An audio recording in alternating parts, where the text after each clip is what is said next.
अतिजलद व अचूक बातम्यांसाठी पाहत रहा महामीडिया 24 सदैव तत्पर। मुख्यमंत्री माझी लाडकी बहीण योजनेचा लाभ घेणाऱ्या महिलांसाठी राज्य सरकारने एक अत्यंत महत्त्वाचा निर्णय घेतला आहे।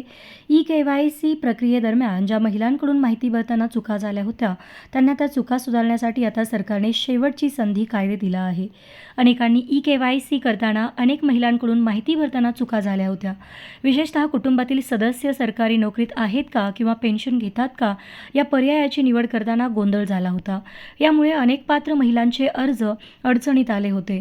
पोर्टलमध्ये आवश्यक तांत्रिक बदल करण्यात आले असून यानंतर कोणत्याही परिस्थितीमध्ये दुरुस्तीची दुसरी संधी दिली जाणार नाही।